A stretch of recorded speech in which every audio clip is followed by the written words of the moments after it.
Hello everyone, ಇದು ನಿಮ್ಮ ನೇತ್ರ. ಈ ವಿಡಿಯೋಲಿ ನಾವು ವೋಟಿಂಗ್ ರಿಸಲ್ಟ್ಸ್ ಬಗ್ಗೆ ಮಾತಾಡೋಣ. ಪ್ರತಿ ಸಲನೂ ವೋಟಿಂಗ್ ಮಾಡೋಕ್ಕೆ ನಮಗೆ ಅಂದರೆ ಲಾಸ್ಟ್ ಸೀಸನಲ್ಲೆಲ್ಲ ಸೋಮವಾರ ನೈಟೇ ಓಪನ್ ಆಗಿಬಿಟ್ಟಿರೋದು. ಬಟ್ ಇತ್ತೀಚೆಗಂತೂ ಮಂಗಳವಾರ ಇಲ್ಲಾಂದರೆ ಬುಧವಾರ ಓಪನ್ ಆಗ್ತಾ ಇತ್ತು. ಇವಾಗಂತೂ ಗುರುವಾರ ಸಂಜೆ ಓಪನ್ ಮಾಡಿದ್ದಾರೆ. ಬಟ್ ಎಲ್ಲರಿಗೂ ಆಡಿಯನ್ಸ್ಗೆ ಒಂದು ಸ್ವಲ್ಪ ಖುಷಿ ತರೋ ವಿಷಯ ಏನು ಅಂದರೆ ಸಾಟರ್ಡೆ ನೈಟ್ 9 ಗಂಟೆವರೆಗೂ ಕೂಡ ವೋಟಿಂಗ್ ಲೈನ್ಸ್ ಓಪನ್ ಇರುತ್ತಂತೆ.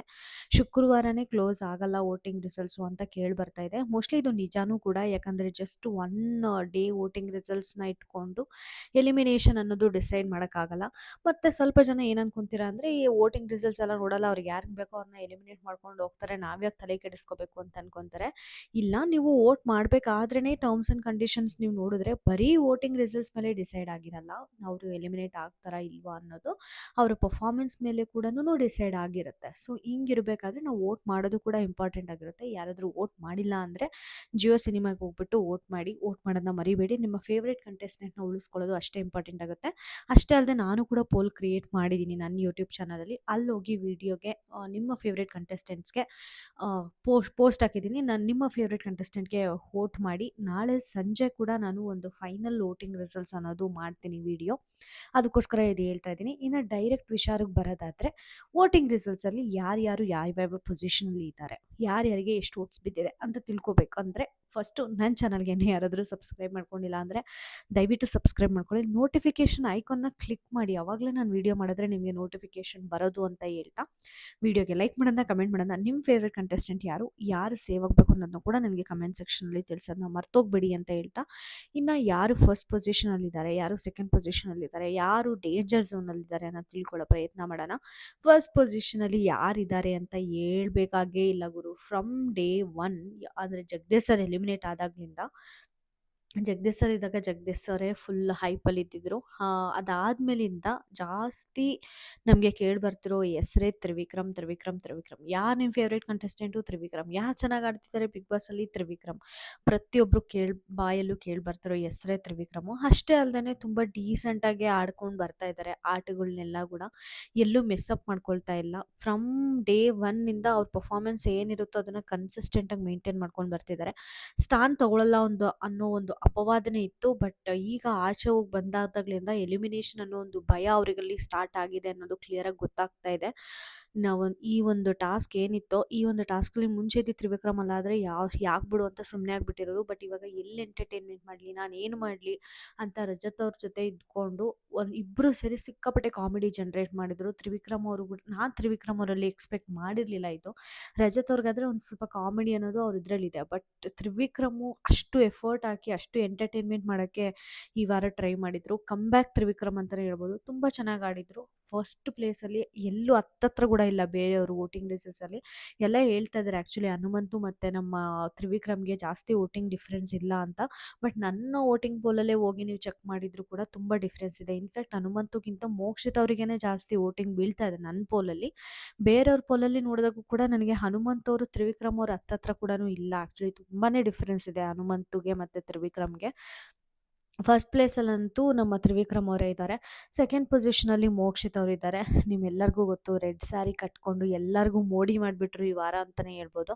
ಮಂಜಣ್ಣನ ನಾಮಿನೇಷನು ಪ್ರೋಮೋಗೆ ತೋರಿಸಿದಾಗ ತಪ್ಪಂತ ನಮ್ಗೆ ಅನಿಸಿರ್ಬೋದು. ಬಟ್ ಎಪಿಸೋಡ್ ನೋಡಿದ್ದಾದಮೇಲೆ ಹೌದು, ಮಹಾರಾಜ ಇದ್ದಾಗ ಮಂಜಣ್ಣ ಎಲ್ಲರೂ ಎಷ್ಟು ಎಂಟರ್ಟೈನ್ಮೆಂಟ್ ಮಾಡಿಸಿದ್ರು, ಆ ಒಂದು ಮಂಜಣ್ಣ ಈ ಒಂದು ಟಾಸ್ಕಲ್ಲಿ ಕಾಣೆ ಆದರು ಅಂತ ನಮ್ಮೆಲ್ಲರಿಗೂ ಅನಿಸಿದ್ದು ಕೂಡ ಸಹಜನೇ. ಚೆನ್ನಾಗಿ ಕಮ್ ಬ್ಯಾಕ್ ಮಾಡಿದ್ದಾರೆ. ಮಂಜಣ್ಣ ಚೆನ್ನಾಗಿ ಆಡಿಲ್ಲ ಅಂತ ಹೇಳ್ತಾ ಇಲ್ಲ.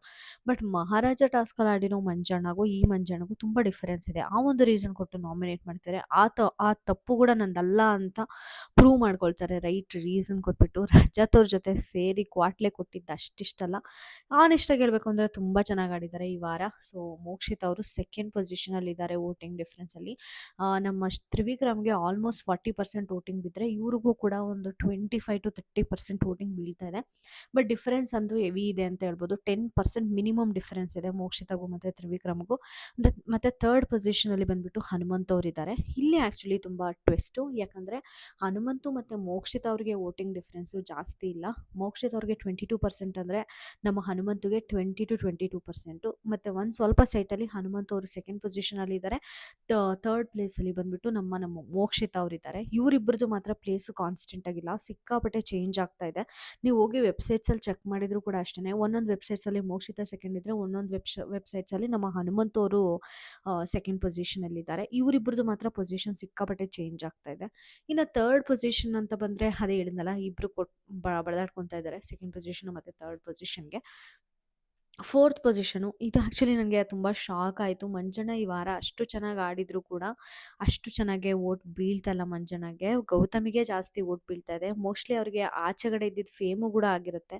ಯಾಕಂದರೆ ಸತ್ಯ ಅನ್ನೋ ಧಾರಾವಾಹಿ ಎಷ್ಟು ಫೇಮಸ್ ಆಗಿತ್ತು ಅಂತ ನಮ್ಮೆಲ್ಲರಿಗೂ ಗೊತ್ತು. ಮೋಸ್ಟ್ಲಿ ಅದ್ರ ಒಂದು ಇದು ಕೂಡ ಇರಬಹುದು, ಗೌತಮಿಯವರಿಗೆ ಪ್ಲಸ್ ಆಗಿರಬಹುದು.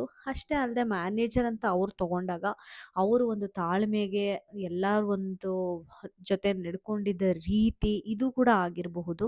ಸೊ ಪರ್ಫಾರ್ಮೆನ್ಸ್ ಅಂತ ಬಂದರೆ ಡೆಫಿನೆಟ್ಲಿ ಈ ವಾರ ಗೌತಮಿಯರು ಪರ್ಫಾರ್ಮ್ ಮಾಡಿದ್ದಾರೆ. ಫಸ್ಟ್‌ದ್ರಲ್ಲಿ ಎಂಟರ್ಟೈನ್ಮೆಂಟ್ ಏನೂ ಇರಲಿಲ್ಲ, ಬರೀ ತಿನ್ಕೊಂಡು ಇರೋದ್ರಲ್ಲೇ ಬ್ಯುಸಿಯಾಗಿ ಹೋಗ್ಬಿಟ್ಟಿದ್ರು. ಬಟ್ ಸೆಕೆಂಡ್ ಪಾರ್ಟ್ ಅಂತ ಬಂದಾಗ ಅವರ ಮ್ಯಾಕ್ಸ್ ಪೇಷನ್ಸ್ ತೋರಿಸ್ಬಿಟ್ಟು ತುಂಬ ಚೆನ್ನಾಗಿ ಆಡಿದರು. ಅವ್ರು ಡಿಸರ್ವಿಂಗ್ ಅಂತ ನಾನು ಹೇಳ್ತಾ ಇಲ್ಲ, ಬಟ್ ಮಂಜಣ್ಣ ಅವರಿಗಿಂತೂ ಜಾಸ್ತಿ ಡಿಸರ್ವಿಂಗು. ಬಟ್ ಅದು ಅವ್ರಿಗೇ ಜಾಸ್ತಿ ಕಡಿಮೆ ವೋಟ್ಸ್ ಬೀಳ್ತಾ ಇರೋದು ನಿಜವಾಗ್ಲೂ ಶಾಕಿಂಗ್ ಆಗಿದೆ. ಈ ಕಡೆ ನೋಡಿದ್ರೆ ತ್ರಿವಿಕ್ರಮು, ಮೋಕ್ಷಿತಾ ಮತ್ತು ನಮ್ಮ ಹನುಮಂತುನೇ 80% of the voting results cover ಮಾಡ್ತಾ ಇದ್ದಾರೆ. ಇವರೆಲ್ಲರಿಗೂ ನಿಜವಾಗ್ಲೂ ಸಿಂಗಲ್ ಡಿಜಿಟ್ ವೋಟಿಂಗ್ ಬೀಳ್ತಾ ಇದೆ. ಇವರಿಗೆ 7% ಆದರೆ ಮಂಜಣ್ಣನಿಗೆ 6%, ಇವರಿಗೆ 8% ಆದರೆ ಮಂಜಣ್ಣನಿಗೆ 5%, ಹಿಂಗೆ. ಬಟ್ ಗೌತಮಿನೇ ಎಲ್ಲ ವೆಬ್ಸೈಟ್ಸಲ್ಲೂ ಕೂಡ, ಎಲ್ಲ ಯೂಟ್ಯೂಬ್ ಪೋಲ್ಸಲ್ಲೂ ಕೂಡ ಫೋರ್ತ್ ಪೊಸಿಷನಲ್ಲಿರೋದು. ಇನ್ನು ಫಿಫ್ತ್ ಪೊಸಿಷನು ಮಂಜಣ್ಣ ಇವಾಗ ಒಂದು ಹೈಲೈಟ್ ಆಗಬೇಕು ಅಂದರೆ ಮಂಜಣ್ಣಗೆ ಒಂದು ಸೂಪರ್ ಡೂಪರ್ ಎಪಿಸೋಡ್ ಅಂತೂ ಬೀಳಬೇಕು. ಮುಂದಿನ ವಾರ ಏನಾದರೂ ಫ್ಯಾಮಿಲಿ ಎಪಿಸೋಡ್ ಏನಾದರೂ ಆಗಿರುತ್ತಾ ಕಾದು ನೋಡಬೇಕಾಗಿರುತ್ತೆ. ಫ್ಯಾಮಿಲಿ ಎಪಿಸೋಡು ನಿಮಗೆ ಗೊತ್ತಿರೋಂಗೆ ಎಲ್ಲರನ್ನೂ ಹಿಂಗೆ ಫ್ಲಕ್ಚುಯೇಟ್ ಮಾಡೋ ಒಂದು ಎಪಿಸೋಡ್ ಅಂತ ಹೇಳ್ಬೋದು. ಫ್ಯಾಮಿಲಿ ಮೆಂಬರ್ಸ್ ಬರ್ತಾರೆ, ಕಂಟೆಸ್ಟೆಂಟ್ಸ್ಗೆ ಇನ್ಪುಟ್ ಕೊಡ್ತಾರೆ, ಅವ್ರು ಏನು ಹೇಳಿದ್ರು ಅನ್ನೋಂಗೆ ಕಂಟೆಸ್ಟೆಂಟ್ಸ್ ಎಲ್ಲನೂ ಅವ್ರ ಆಟನ ಬದಲಾಯಿಸ್ಕೊಳ್ತಾರೆ. ಈಗ ಒಂದು ವಾರ ಆದರೆ ಫ್ಯಾಮಿಲಿ ವಾರ ಆದಮೇಲೆ ಇನ್ನೊಂದು ವಾರ. ಸೊ ಆ ಒಂದು ಇದು ನಮ್ಮ ಮಂಜಣ್ಣನಿಗೆ ಬೀಳಬೇಕು. ಆವಾಗಲೇ ಮಂಜಣ್ಣ ಬೂಸ್ಟಪ್ ಆಗೋದು. ಒಂದು ಕಾಂಪಿಟೇಟರ್ ಆಗಿ ಮೇಲೆ ಬರಬೇಕು ಅಂದರೆ ಮಂಜಣ್ಣನಿಗಂತೂ ಒಂದು ಸೂಪರ್ ಡೂಪರ್ ಎಪಿಸೋಡ್ ಅಂತೂ ಕಾದಿಡಲೇಬೇಕು. ಆವಾಗಲೇ ಮಂಜಣ್ಣ ಸ್ವಲ್ಪ ಟಾಪ್ 5 ಬರೋದು ಅಂತ ಅನಿಸುತ್ತೆ. ಬರ್ತಾರೆ ಅನಿಸುತ್ತೆ, ಯಾಕಂದರೆ ಜಸ್ಟ್ ವೋಟಿಂಗ್ ರಿಸಲ್ಟ್ಸ್ನ ಕನ್ಸಿಡರ್ ಮಾಡಲ್ಲ, ಕೇಪಬಿಲಿಟಿ ಏನಿದೆ ಅನ್ನೋದನ್ನು ಕೂಡ ಕನ್ಸಿಡರ್ ಮಾಡುತ್ತೆ ಬಿಗ್ ಬಾಸ್ ಟೀಮು. ಈಗ ಸದ್ಯಕ್ಕೆ ಆದರೆ ಮಂಜಣ್ಣ ಫಿಫ್ತ್ ಪೊಸಿಷನಲ್ಲಿದ್ದಾರೆ. ಇನ್ನು ಡೇಂಜರ್ ಝೋನಲ್ಲಿರೋದು ಧನ್ರಾಜ್ ಅವರು, ಚೈತ್ರ ಕುಂದಾಪುರ ಅವರು ಮತ್ತು ಐಶ್ವರ್ಯ ಅವರು. ಸಿಕ್ಕಾಪಟ್ಟೆ ಬೇಜಾರಾಗುತ್ತೆ ಆ್ಯಕ್ಚುಲಿ. ಧನ್ರಾಜ್ ಅವ್ರ ಪರ್ಫಾರ್ಮೆನ್ಸು ಈ ವಾರ ಹೆಂಗಿತ್ತು ಗುರು, ಕ್ರೇಜಿ ಆಗಿತ್ತು. ನೆಕ್ಸ್ಟ್ ಲೆವೆಲ್ ಪರ್ಫಾರ್ಮ್ ಮಾಡಿದರು. ಎಂಟರ್ಟೈನ್ಮೆಂಟ್ ಆದರೆ ನೆಕ್ಸ್ಟ್ ಲೆವೆಲ್ ಇತ್ತು.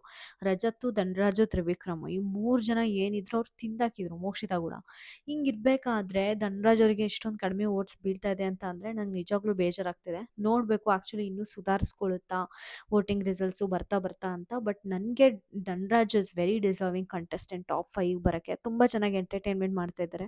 ಡೇ 1ನಲ್ಲಿ ಧನ್ರಾಜ್ ಅವರು ಮನೆ ಒಳಗಡೆ ಬಂದಿರೋದಕ್ಕೂ ಹೀರೋ ಧನ್ರಾಜ್ಗೂ ಅಜಗಜಾಂತರ ಡಿಫ್ರೆನ್ಸ್ ಇದೆ. ನೋಡಿ, ನಿಮ್ಮ ಫೇವ್ರೆಟ್ ಕಂಟೆಸ್ಟೆಂಟ್ ಯಾರು ಇರ್ತಾರೋ ಅವ್ರನ್ನ ವೋಟ್ ಮಾಡೋದನ್ನ ಮಾತ್ರ ಮರ್ತೋಗ್ಬೇಡಿ. ವೋಟಿಂಗ್ ನೋಡಲ್ಲ ಬಿಡು, ಬಿಗ್ ಬಾಸ್ ಯಾರಿಗೆ ಬೇಕೋ ಅವ್ರನ್ನ ಎಲಿಮಿನೇಟ್ ಮಾಡ್ತಾರೆ ಅಂತ ಮಾತ್ರ ಅಂದ್ಕೊಂಬೇಡಿ. ಹೋಗಿ ನಿಮ್ಮ ಫೇವ್ರೆಟ್ ಕಂಟೆಸ್ಟೆಂಟ್ನ ನೀವು ವೋಟ್ ಮಾಡ್ಕೊಳ್ಳಿ ಅಂತ ಹೇಳೋಕ್ಕೆ ನಾನು ಇಷ್ಟಪಡ್ತೀನಿ. ಇನ್ನು ಲಾಸ್ಟ್ ಬಂದುಬಿಟ್ಟು ನಮ್ಮ ಐಶ್ವರ್ಯ ಅವರಿದ್ದಾರೆ. ಅಂದರೆ last but not the least, Chaitra ಅವ್ರು ಆ್ಯಕ್ಚುಲಿ ಲೀಸ್ಟ್ ಆಗಿರೋದು. ಈ ಸಲ ಐಶ್ವರ್ಯ ಅವರು ಲೀಸ್ಟಲ್ಲಿಲ್ಲ. ಯಾಕಂದರೆ ಚೈತ್ರ ಅವ್ರ ಧ್ವನಿ ಸ್ವಲ್ಪ ಜನಕ್ಕೆ ಇರಿಟೇಟ್ ಆಗುತ್ತೆ. ಇವಾಗ ಮಾತಾಡಿದ್ದು ಇವಾಗಲೇ ಮಾತಾಡಲ್ಲ ಅವರು.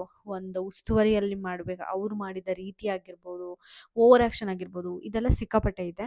ಬಟ್ ಇಲ್ಲಿ ರಜತ್ ಫ್ಯಾನ್ಸು ಚೈತ್ರಗೆ ವೋಟ್ ಮಾಡ್ತಾರೆ ಅಂತ ಸ್ವಲ್ಪ ಜನ ಅಂದ್ಕೊಂಡಿದ್ದಾರೆ. ಬಟ್ ನಾನು ಅಂದ್ಕೊಂಡಿರೋ ಪ್ರಕಾರ ಖಂಡಿತ ಮಾಡಲ್ಲ. ಯಾಕಂದರೆ ರಜತ್ತೇ ಹೇಳ್ತಾ ಇದ್ದಾರೆ ನಾಮಿನೇಷನ್ ಮಾಡಿಬಿಟ್ಟು, ಅಮ್ಮ ಹೋಗಮ್ಮ ತಾಯಿ ಇಲ್ಲಿಂದ ಹೋಗಮ್ಮ ಫಸ್ಟು ಅಂತ. ಹಂಗಿರ್ಬೇಕಾದ್ರೆ ರಜತ್ ಫ್ಯಾನ್ಸ್ ಯಾಕೆ ವೋಟ್ ಮಾಡ್ತಾರೆ ಹೇಳಿ ಅವರಿಗೆ, ಅಲ್ವಾ? ಬೇಸಿಕ್ ಅರ್ಥ ಮಾಡ್ಕೊಂಡ್ರೆ ನಾವು ಸಾಕು. ನೋಡಬೇಕು ಐಶ್ವರ್ಯ ಮತ್ತು ಚೈತ್ರ ಅವರಲ್ಲಿ ಯಾರು ಹೋಗ್ತಾರೆ ಅಂತ. ಅಷ್ಟೇ ಅಲ್ಲ, ಈ ವಾರ ಡಬಲ್ ಎಲಿಮಿನೇಷನ್ ಇರುತ್ತಂತೆ. ನನಗೆ ಅನಿಸಿರೋ ಪ್ರಕಾರ ಈ ಸಲ ಗೌತಮಿ ಅವ್ರ ವೋಟ್ ಬಿದ್ದಿದ್ರೂ ಕೂಡ ಗೌತಮಿ ಮತ್ತು ಐಶ್ವರ್ಯ ಅವ್ರು ಹೋಗ್ತಾರೆ ಅಂತ ಅನ್ನಿಸ್ತಾ ಇದೆ. ನಿಮಗೇನು ಅನಿಸುತ್ತೆ ಅಂತ ನನಗೆ ಕಮೆಂಟ್ ಸೆಕ್ಷನಲ್ಲಿ ತಿಳಿಸಿ. ಯಾಕಂದರೆ ರಜತ್ತು ಮತ್ತು ಚೈತ್ರ ಅವರ ಕಾಂಬಿನೇಷನು ಬಿಗ್ ಬಾಸ್ ಅವರಿಗೆ ತುಂಬ ಮುಖ್ಯ. ಅದರಿಂದ ಅವರಿಬ್ಬರನ್ನ ಉಳಿಸ್ಕೊಳ್ತಾರೆ ಅಂತ ನನಗೆ ಅನ್ನಿಸ್ತಾ ಇದೆ. ಅಲ್ಲಿ ಮೋಕ್ಷಿತ ಮಂಜುನ ಇದ್ದಾರೆ ಕಿತ್ತಾಡೋಕ್ಕೆ, ಗೌತಮಿ ಅವರ ಅವಶ್ಯಕತೆ ಇರಲ್ಲ ಅಂತ ಅಂದ್ಬಿಟ್ಟು ಗೌತಮಿ ಮತ್ತು ಐಶ್ವರ್ಯನ ಎತ್ತಕ್ಕೋ ಎಲ್ಲ ಚಾನ್ಸಸ್ಸು ಈ ವಾರ ಇದೆ ಅಂತ ನನಗೆ ಅನ್ನಿಸ್ತಾ ಇದೆ.